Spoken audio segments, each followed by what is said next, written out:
The Sorcerer's Apprentices, James Shelby Downard and the Mysteries of Americana, another free chapter from 70 Greatest Conspiracies of All Time by Jonathan Vankin and John Whalen, a Citadel Press book, copyright 2001, all rights reserved. Some conspiracy theorists question not the facts so much as reason itself. James Shelby Downard is one of those mad geniuses with a talent for making the most improbable, impossible, ludicrous, and laughable speculations appear almost plausible. A self-described student of the science of symbolism, Downard peels away the rational veneer of history and exposes an abyss of logic-defying synchronicities. Downard dwells upon a confluence of the familiar and the esoteric that, to him, forms a portrait of political conspiracy, the purpose of which is not power or money, but alchemy, the mystical science of transformation. By breaking apart and rejoining elements, it was long ago supposed alchemy could effect most any miracle, for example, changing base metal into gold. From ancient times through the Enlightenment, science and magic were one and the same. As far as Downard's concerned, the era when science was indistinguishable from sorcery never ended. The age of reason and its industrial, postmodern antecedents are facades obscuring the seething dream world of primeval urges that surfaces only in sleep. Per Downard, the plotters are Freemasonic alchemists scheming for sovereignty over the realm of uncontrollable impulse. The relatively tame domains of politics, economics, and ideology are mere means to that end.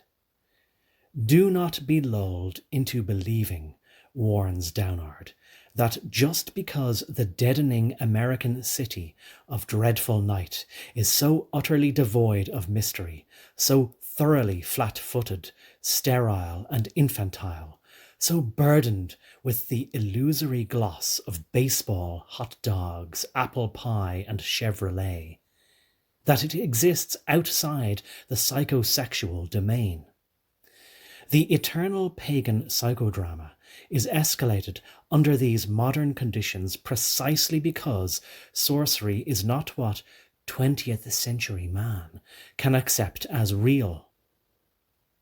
Drawing up a brief primer of Downardism seems an impossible task, though not quite as daunting as reading Downard's own essays, which have been set forth for public consumption largely through the good offices of publisher Adam Parfrey, whose small outre firm, Feral House, has anthologized Downard's essays in a few anthologies of conspiratorial material.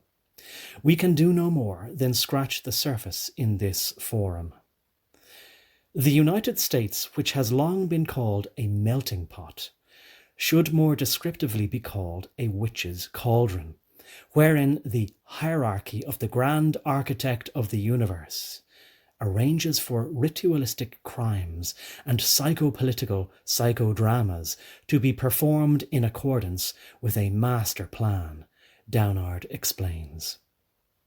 That master plan necessitates execution of 3 alchemical rites: the creation and destruction of primordial matter, the killing of the king, and the making manifest of all that is hidden.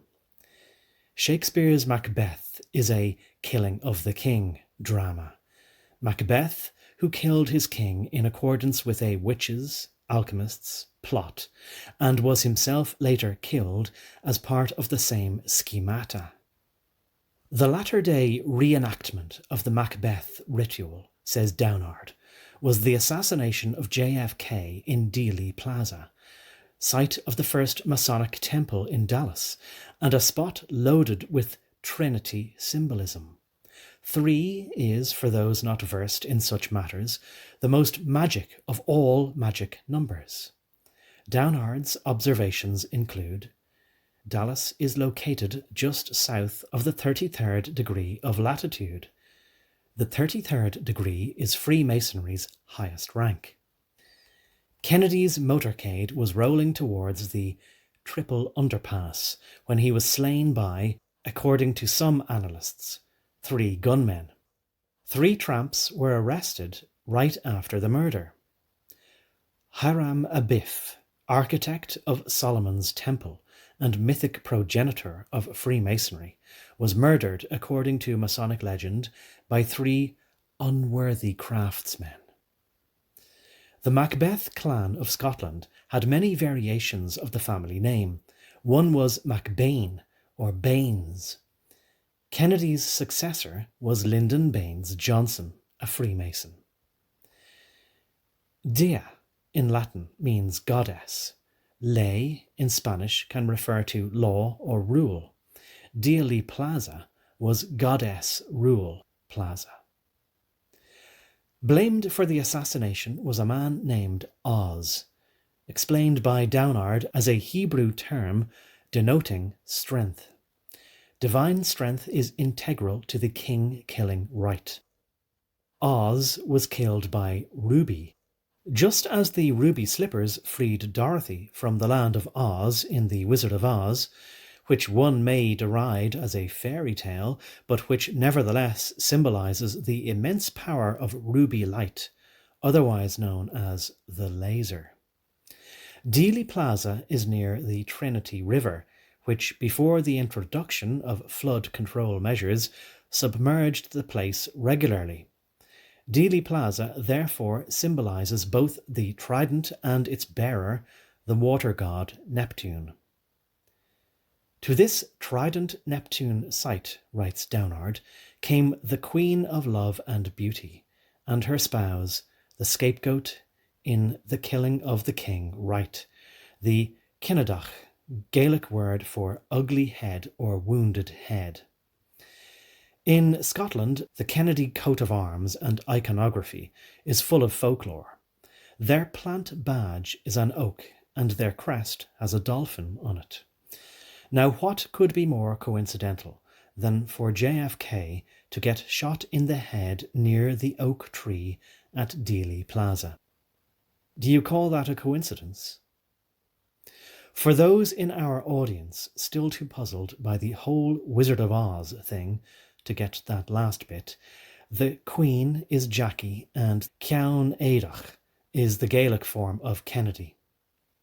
An earlier Trinity site in New Mexico was the location of the first atomic bomb explosion. Chaos and synergy, breaking apart and joining together, are the first principles of alchemy. The atomic bomb broke apart the positive and negative, male and female, elements that compose primordial matter. Physicists refer to this fiendish trickery as nuclear fission. The New Mexico Trinity sits on the 33rd degree latitude line. The Kennedy assassination's true significance was concealed by the Warren Commission, headed by Freemason Earl Warren, with Freemason Gerald Ford as its public spokesman. The Commission drew its information from the FBI, headed by Freemason J. Edgar Hoover and the CIA, which transmitted information through former Director Freemason Allen Dulles, who sat on the Commission.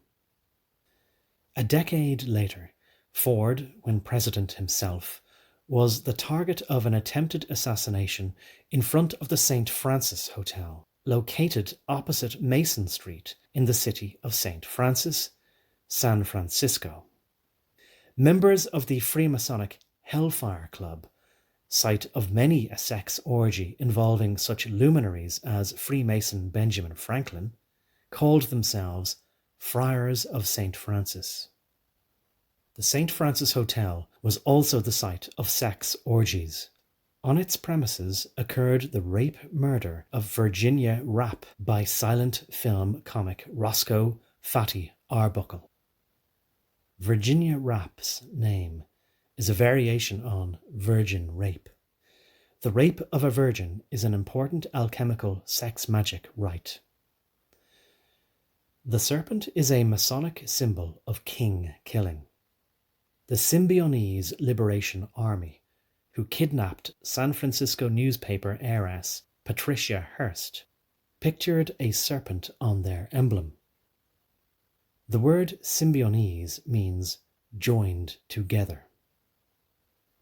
Patricia Hearst's grandfather, newspaper magnate William Randolph Hearst, built a vast estate called San Simeon, Saint Simon, on La Cuesta Encantata, the Enchanted Hill. On the estate is a pool of Neptune with a statue of Venus, the Queen of Love and Beauty. The Hearst family joined together the San Francisco Chronicle and the Examiner. As mentioned previously, we are able only to touch the most superficial aspects of the alchemical conspiracy made manifest in the message of James Shelby Downard. We have ignored his hint that Marilyn Monroe's death was Freemasonically inspired, a conclusion Downard reaches in part because, when she was mortal, she was subjected to sexual debauchery, as the innocent are in sorcery rites.